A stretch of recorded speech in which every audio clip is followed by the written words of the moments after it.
Okay.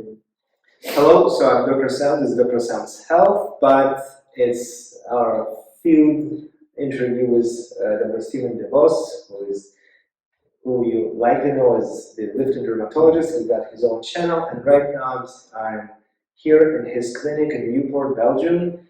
It was a very interesting trip for me, and I'm very happy to be here. We already made the first part of this interview, and we decided that since the video is getting quite long, we should have the second part, and we'll place it on my channel, so we'll collaborate even at this level. So we already spoke about a couple of things about how we started our channels, how there are some misconceptions about doctors in general in the internet and YouTube.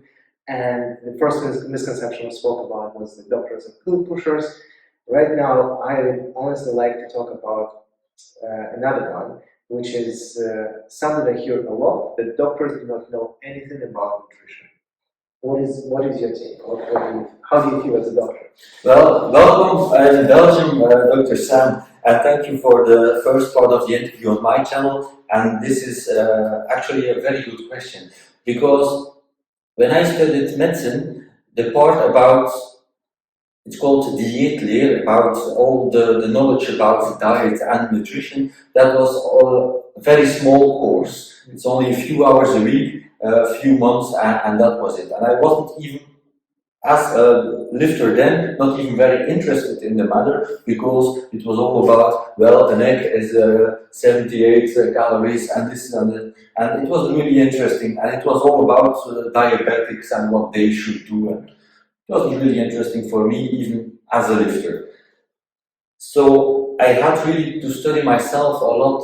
I did a lot of research online. Once I was interested myself in the matter, and that was only very late after the studies, because during my daily practice as a dermatologist, I was asked quite a lot, well, I'm too heavy, I know, but I can't lose weight. So I started, well, you should eat less, but they said, I'm already with a dietitian. And because of all these questions, I really started to research a bit. And in the time when I was young, 20, then there wasn't a lot online, there wasn't even internet. I got my first computer when I was 25, the year I became a doctor, so that was very late. But now on the internet, everything is available. There's also a lot of myths and misconceptions, but with the background as being a doctor, you can divide that a bit and you know what is true. So I studied a lot on that, and I think if you're really interested in it as a doctor, you can be quite knowledgeable about that. Yeah, and I think it's the quintessential point. I was going to say pretty much the same. As yourself, I studied medical school, I studied biochemistry, physiology, endocrinology at a certain point, but we never actually indeed had like a dietetics course or nutrition course. At the same time, I remember that we had pretty good information about nutrition in the context of treatment of diabetes or endocrinological diseases in general. And every time I hear that doctors don't know anything about nutrition, I always ask myself, like, okay, what is that we don't know?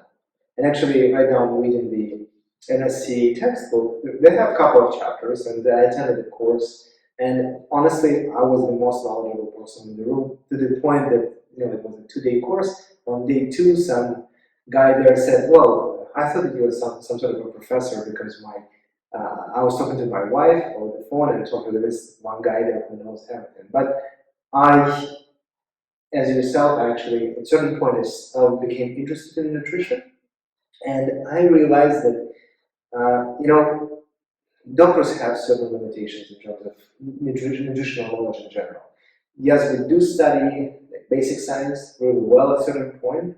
Then we go to the clinic, and I don't know where the gap is, but we got a feeling that someone replaces our basic knowledge with guidelines, and these guidelines are based in many cases on some old information. And when I say old, I mean that there are certain committees that quite often are not even comprised of physicians, They are researchers, they are dietitians, they are epidemiologists who study certain things, and they might not even have the good integrity of their knowledge, but they come up with certain recommendations. And then, as doctors, we are pretty much obliged to, at least to be mindful of these guidelines, just because these are guidelines. They are made by very uh, high authorities, like our colleges, our like international organizations, WHO groups, and so on. Like things like, for example, the studies about red meat or cholesterol. You study certain things in medical school, then you read these guidelines, and these guidelines are not perfect. But since we give a Hippocrates oath, we have to stick to certain standard, and as physicians, we cannot really, like at least I cannot go really against these guidelines. And I assume that on one hand, people might feel that as a doctor, I don't know some stuff or ignore some stuff, but actually I take it into consideration, but I'm mindful of potential lawsuit. That's one thing, or I don't want to upset certain organizations in Canada or internationally because there are certain things that I've got my profession, that's my day job, and I actually take pride in it. I love it. I love interaction with my patients, but there are certain things that I literally cannot communicate to that. That's one part. And the second one, I remember that I had this experience in like 2002 when I actually started my residency training, and I realized I started to gain weight, and I had this girlfriend who actually recommended me the Atkins book. And I read this book and I realized, like, wow, that is so fantastic. What was fantastic is that I kind of knew everything that was written in this book, but the way he connected the dots was absolutely beautiful. So I knew what carbohydrates do, what protein does, what lipids do, what happens to them in our body. I knew that the function of insulin is to decrease the levels of carbohydrates, and in the process, insulin actually converts some of it into fat. But somehow, throughout the years of medical school and studying endocrinology, it never crossed my mind. I never thought that, potentially it's not fat that is a problem, it's carbohydrates. And he actually illustrated it really well. Like he did it in, like, I think, in late 70s, early 80s. And ironically, he was treated pretty badly by the medical community. I think he was called a quack. The way he died was actually misrepresented in the media and so on. They said he died very fat, which is not true. He had edema. But all these things, they are actually mind opening. And I was surprised to learn these things, but essentially I kind of disagree with the statement that physicians don't know anything about nutrition. I think we know the very basics, and every physician who really wants to look into that, it would take us literally a couple of days to study the relevant literature and become literally a very knowledgeable expert on it. Yeah. Well, thanks. In Belgium, it seems like a lot of doctors don't know too much about nutrition because they don't seem so fit actually. What do you think about that? Yeah, and that was the second misconception I want to talk about. That's actually very interesting. And I think we had this interview already. We mentioned one of these things in our conversations. I don't see much of that in Canada, to be honest. I grew up effectively in the Soviet Union, and I remember that everyone there was saying that in America, which is not Canada, obviously, but we kind of condense these two countries. In North America, people are very fat, and we were proud that we aren't. But while going back and forth, I realized it's actually not true. I would say that I was surprised to see how few physicians are not fit, and how kind of careful, mindful physicians are of their own health. And when I come back, I was there like a week ago. I visited my alma mater, my hospital where I used to work, the institute where I was a researcher. And I realized that doctors back home are actually in much worse shape than in Canada. I don't know about Belgium, but I would say that the vast majority of Canadian doctors, they do follow these guidelines. They are aware of them. The guidelines might not be perfect. And in my opinion, they are far from perfect. But at least they are trying to count their calories. They are trying to work out, and it pays off. And the opposite end of it, obviously, being a doctor is actually a very interesting lifestyle. You have night shift. I'm not sure if you do. I don't. Yeah, I do have night shifts. When you are doing your residency, again, I'm not sure about Central or Western Europe, but in North America, the whole idea of residency is that you are a resident of the hospital. You live in the hospital most of the time.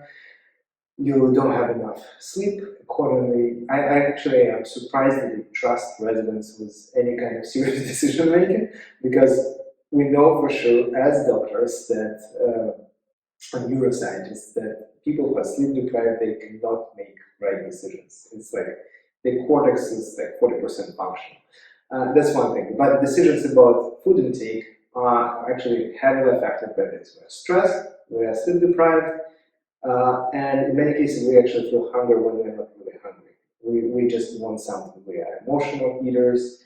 We don't have access to good facilities in terms of good food. Every time I go to a conference, there's like a huge table of carbohydrates. Bagels, yogurts. Yogurts is the healthiest thing out of everything, which is, again, likely something that the guidelines would say. We switch from regular bread to whole grain, which in my opinion doesn't make much difference. But in general, being a doctor and being fit, I think it's twice or three times more difficult compared to a person who goes to a regular 9 to 5 job. Yeah, exactly. Yeah. It is a curse. And actually, sometimes one of the good motivators for me to stay fit is to see my patients and to lead by example and to be able to actually tell them that, I know that you're struggling with certain things.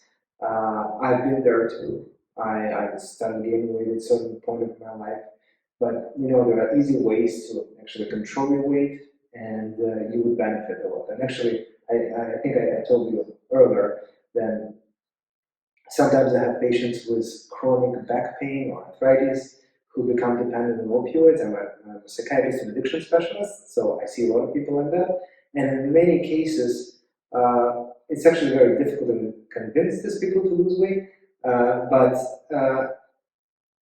my key intervention would be to help them to lose weight. Yes, it will help with addiction, but I always want to keep opioids at the lowest level. And I always try to explain to people that, no, we're not pill pushers, that these pills are a necessity in your case, but we have to keep them at the lowest level possible, where you feel comfortable enough. And at the same time, they're just like masking the problem. If you've got arthritis and you've got chronic pain, these opioids that literally cut the cord that signals to your body that I've got pain here. And it doesn't solve the problem. Actually, it makes the problem worse, because if you don't sense this pain, if it's numbed, you don't realize that the problem is that bad, and you put even more strain on the same joint. I'm pointing to my knee because I had a motorcycle accident, and that's the part of my body that hurts all the time. But the point is, it's difficult to be a doctor and to be fit. My impression that a lot of doctors are actually doing their best and they are more or less succeeding in it. I know you had slightly different experience. Yes, since you're saying that it's difficult to stay or be fit as a doctor, in Belgium it seems like a lot of doctors are not fit at all. When I go to a conference, I see all these doctors taking on these stands from pharmacy that are around the conference, taking all these little croissants and everything. They're putting carbs in their mouth without being mindful. They're doing it all the time. And a lot of them have really big bellies, and they don't seem fit at all. And the same thing goes, I had a video on my channel about fit shaming doctors, and that's really what is going on. It's the inverse as what you would expect. I go to these fancy dinners, also sponsored by pharmacy, so these dinners take a few hours. First there's a little talk about, whatever, in my case dermatology, and what cream you can use for that disease, and that cream is sponsoring the dinner.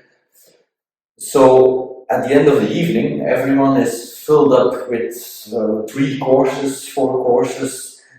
They're drinking a glass of alcohol with wine, fancy wine with each meal, with each course, and they're all looking at me, so why aren't you drinking wine? Do you never drink alcohol? I said, no, I haven't drank alcohol in 25 years.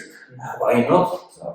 Why should I? I consider it a drug, it should be illegal even.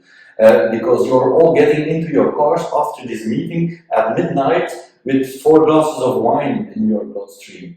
So really I should call the police that they are in the street checking you all before you go home. Yeah, I will be the only one that can go home actually. Speaking of becoming a pariah medical community. Yeah, so that's the medical community. So they're all fat, they're all drinking alcohol, and they're all looking at me, why do you have such big arms? So, well, because I work out already 28 years. And do you have the time to do that? Well, it's 3 times a week, 90 minutes. What do you do in 3 times a week, 90 minutes? Being in front of the TV and eating chips. Yeah. So they don't understand how I find time to work out, how I look into my nutrition. If they're serving these big dishes, I only eat what I like, the vegetables, the meat, whatever they are, or the fish, whatever they serve, but I don't take the bread extra all the time. I don't take all the little extras. So I really pay attention, even when I go to a fancy restaurant with my colleagues. So that's just a lifestyle. Being fit is a lifestyle, and it's not their lifestyle. Yeah. And well, I agree wholeheartedly, and I'm really sorry to hear that you guys have this kind of problem. And I honestly hope that maybe it's just a small circle. Not the sample size is not big enough. I hope the situation is slightly better. Well, if you want an example, Google Belgium's health minister. Yeah. She's called Maggie de Blok, and she's an MD herself. She's a doctor, Minister of Health in Belgium, and she's obese. And she said in an interview with a newspaper a few years ago, well, when I was young, I already gave up dieting because it's too hard to do and I don't want to pay attention to that all the time. Yeah. So how can you, as a doctor, tell a patient, well, you have this kind of, in my case, dermatological rash between your belly, your skin folds, you should lose weight, it should be good for you, or you have this kind of hypostatic eczema, dermatitis on the lower legs, you should lose weight. How can, or you have to have cholesterol or diabetes, you should lose weight. How you can tell patients if you don't lead by example? I totally agree. And in part, I was like naturally going to answer the question, how are you going to tell the patients? Like, I actually see a lot of it in my practice, so I kind of never signed up to be a dietitian or nutritionist in my practice, but I do see a lot of people who are overweight, obviously. And luckily not so many of my colleagues. But I do try to give some very basic, very straightforward nutrition advice. But I agree, it's actually very difficult to talk about people who are overweight, about them being overweight, because a lot of people, they at this point they switch from taking it as a doctor to as a they start feeling it's becoming personal. What I do, I use motivational video. So I'm talking to my patients, I show empathy, we discuss different options. I'm trying to, like with this example, with people with opioids who have back pain or knee pain, we can always talk about, what causes it. You can draw some schematics there, prove there are some ways, so we can address it this way, we can address it this way. Oh, by the way, and in many cases they come up with the idea of losing weight themselves. And that's the whole point of the motivational interview, to evoke the desire to change from the patient themselves. And then you offer advice if they are ready to take it, if they're willing to take it. And it's a very, very delicate process, I agree. And I can only imagine how difficult it is to attend a conference or something like this when you're meeting with your colleagues and they are making these passive aggressive remarks about you at home drinking or being too muscular. Yeah. Who ever thought that would be a problem? Only in certain circles. Yeah, that is true, but I think in a way it's a defense mechanism. So they look at you and you are fit, you are not drinking. They know for sure that they have certain shortcomings in terms of their health. So if someone, I used to have bigger belly at a certain point, I remember that there are easy practical things that become difficult when you realize that tying a shoelace is something that requires catching your breath. And you feel that, oh my God, I'm a young guy and I'm so pathetic at this point. And what's going to happen next? And it does take a commitment, it does take some knowledge, persistence in order to lose weight and be in shape.